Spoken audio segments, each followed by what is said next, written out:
Okay, so we talked about grading. All projects, visuals, and a few other random assignments will be graded with this rubric. So this rubric focuses on content as well as professionalism, with the bulk of the grade coming from content. So it's important to note that in order to get 100% on the content portion of your rubric, you have to go above and beyond. Okay, I will ask for a certain number of things or a certain type of information. And if you want that 100%, then you've got to go above and beyond what I'm asking of you. So if I ask you for a brief history of a person and what they did, going above and beyond could be a history of the person and what they did, as well as who they worked with, maybe the impacts of their science, etc. Okay, going above and beyond, doing more than what's asked of you. Down here in the professionalism end, in order to get 100% on the professionalism end of things, no mechanical errors, and above and beyond with aesthetics. So this means that you have no pencil marks, no glue balls all over your project. If you are doing a virtual project of some sort, like a PowerPoint or something like that, it means that your fonts are pleasing. They aren't just, the standard font that was given to you. You paid attention to color scheme. Your pictures are really nice, etc. Okay. If I use this rubric to grade, I will grade it and then upload a picture of the rubric so you can see exactly where the justification for your grade came from. Okay. For this course, actually, you'll have a lot of things that are graded with this rubric, so you'll get pretty used to it pretty quickly. Okay. So that kind of covers the how the class works aspect. So let's take a look here at the standards and how that works. Now the pre-work is what you're going to be focusing your energy on today. That pre-work itself is ungraded, but I do want to show you what it looks like. So I've got some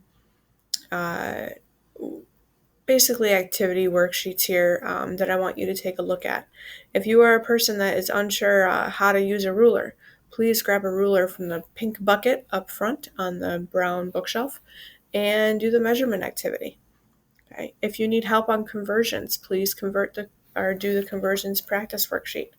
And velocity and acceleration, if you're not sure how to calculate those two things, get in there and take a look at those two worksheets, because it will be expected of you in a couple standards that you know how to calculate velocity and that you know how to calculate acceleration.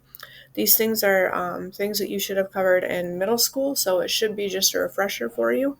If not, that's fine. We'll teach you. But it's something that I do expect you to know when we get to those standards in a little bit. Other standards and how they work. So let's take a look at Standard 2.1, for example, and we'll jump into this Standard 2.1 tomorrow. Standard 2.1, I have the whole standard listed out here in bold, and then I have how you are going to earn your grade. So you'll be choosing one activity from each row to complete. This earns you a maximum grade of 75% for this standard. If your grade when you get done with those three things is not something that you're happy with, then you can come back and you can do additional activities in order to increase your standard grade by 8.3%. Okay.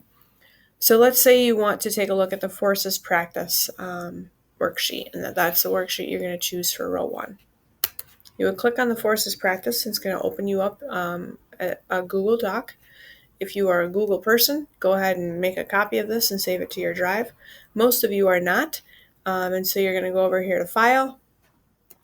You're going to go File, Download. You're going to download it as a Microsoft Word document. That will make it yours, and it will make it savable to your OneNote or your OneDrive, sorry. And then it is your document, and you can edit it and everything else, okay? There is a video here for this particular worksheet that kind of helps explain in another voice how to draw free body diagrams, but I'll be going over this with you guys tomorrow as well. Okay. So once you're ready to upload, then you completed your forces practice. Please use the assignments that are linked. Okay, so assignment for row 1, I have everything linked for you. You go in here, start your assignment, and I know you guys got lots of practice with Canvas last year, so I feel like I probably don't need to go through this with you. If you're a paper pencil person, use paper pencil, upload it as a picture.